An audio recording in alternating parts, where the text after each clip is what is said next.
Last night, Donald Trump participated in a Fox pseudo town hall moderated by none other than Sean Hannity.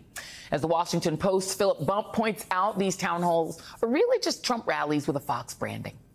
They don't generate anything new or newsworthy. They're filled with misleading claims and lies and are home to some of the most sycophantic exchanges on television. This is a very tough interview. Let me ask you a more personal question, because you paid a very big price for getting into the political arena. Never mind opportunity costs that you would have had. You've had a successful business. Correct me if I'm wrong. You're a better businessman than I am. But if 6 bankruptcies successful, Sean. Curiously, yesterday's whatever you call it demonstrated one of Trump's driving MOs. Projection, projection, projection. Here he is supposedly talking about Kamala Harris. She doesn't want to do interviews. Can you imagine her doing an interview like this or like any of them? I mean... Okay, Grandpa, that's rich. Coming from someone who will only talk to friendly Fox hosts and right-wing YouTubers. He had more projection, talking about, of all things, someone rambling. This is a woman who is dangerous. I don't think too smart, but let's see. But she loses her train of thought a lot. Oh, does she now? Do I even need to fact check that? I mean, he knows when he speaks, cameras are recording him, right?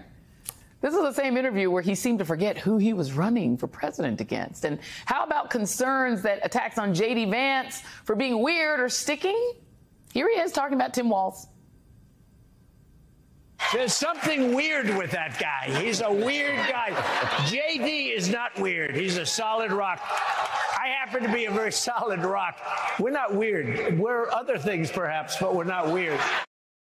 I am rubbery. You are glue. I dance like this. My VP is weird. Yours is weird. It's elementary stuff from the oldest presidential nominee in U.S. history. Meanwhile, his campaign is not faring any better, with reporting today about an internal email warning them not to leak information to the media. An email that was quickly leaked to the media.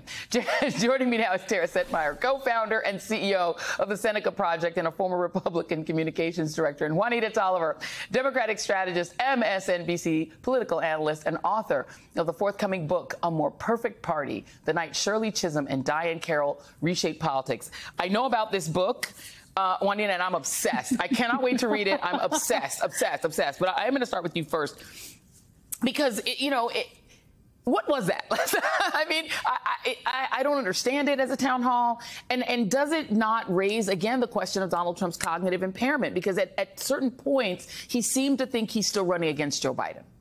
100%. He's wishing he was still running against Joe Biden. And that's why I think it keeps coming up, Joy. The reality is, I think this was a dry run for the debate stage next Tuesday.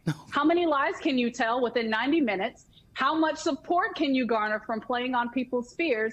And how does that play to his base exclusively? Those were the 3 things he was testing out. And I think it gave his psyche a boost to be able to tell those lies, of course, with no fact checking. I don't think anybody at that network will be capable of doing that or willing to do it. And so I think this literally is what we can expect to see next Tuesday. The lies were just so outrageous, though, Joy, when he was talking about immigration or the economy. In one lane, he went so far as to say that if Vice President Harris is elected president, then she'll lead to the Great Depression. And I'm like, this is the same vice president for the administration that literally rebuilt the economy that you ran into the ground during the pandemic.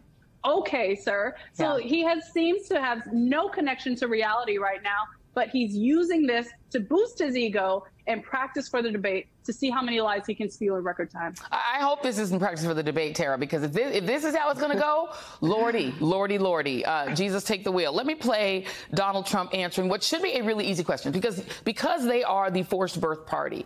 Their new thing is to say, hey, we're also the daycare party. Somehow we're for childcare, not daycare, but childcare. We're for childcare. Here's Donald Trump trying to answer that question. If you win in November, can you commit to prioritizing legislation to make childcare affordable? And if so, what specific piece of legislation will you advance? Look, childcare is childcare. There's something, you have to have it. In this country, you have to have it. But when you talk about those numbers compared to the kind of numbers that I'm talking about by taxing foreign nations at levels that They're not used to, but they'll get used to it very quickly. Those numbers are so much bigger than any numbers that we're talking about. I want to stay with childcare, but those numbers are small relative to the kind of economic numbers that I'm talking about, including growth. Yeah. Tara, I don't know if anybody can see this. My producers printed out what he said. We played a little. We didn't play the whole thing. This is how long the paragraph is, and I think it's maybe one sentence. Tara, what was that? What happened? Well, that's a con artist trying to con. He doesn't know what he's talking about, and it's coming from a guy who didn't raise his own kids and has no idea what child care actually means or how it impacts everyday families. That he was trying to BS, which is what he always does when he doesn't know, because he doesn't know a lot of things. He's an ignoramus. So I think we're going to see a lot of this on display, because the debate on Tuesday, he's actually going to be cross-examined for the first time in front of the American people in a way that he never has before. And that's going to be by Kamala Harris. And this is just another example of Donald Trump trying to gaslight the American people into believing he'll say and do whatever to get elected. It's the same thing when it comes to women's reproductive freedom. It's the same thing with the Project 2025 agenda, extremist agenda against women and reproductive rights and IVF. The Seneca Project, we have a big ad coming out tomorrow about IVF and girl dads and what they want to do to families in this country. Yeah. And Donald Trump can run around and try and confuse the American people about his stance. But we all know he's a lying liar who lies. He's lying about women will be great under my administration. Really? This is a guy who insults women, who is an adjudicated rapist. He's got a misogynist on his ticket in J.D. Vance, who has significant mommy issues, who seems to think these are the two people we want in charge of our country. One's got daddy issues, the other one's got mommy issues, and the rest of us are going to pay the price for it. And American women are starting to see right through it. That's why Kamala Harris has a gender gap that is really significant. And I think, and that's what we think at the Seneca Project, will make the difference in this election. You brought forth J.D. Vance. Let's hear him trying to answer the same question. How do you pay for child care? J.D. Vance, go, James David, go. One of the ways that you might be able to relieve a little bit of pressure on people who are paying so much for daycare is make it so that maybe like grandma or grandpa wants to help out a little bit more, or maybe there's an aunt or uncle that wants to help out a little bit more. If that happens, you relieve some of the pressure on all the resources that we're spending in daycare. Juanita, this is the guy.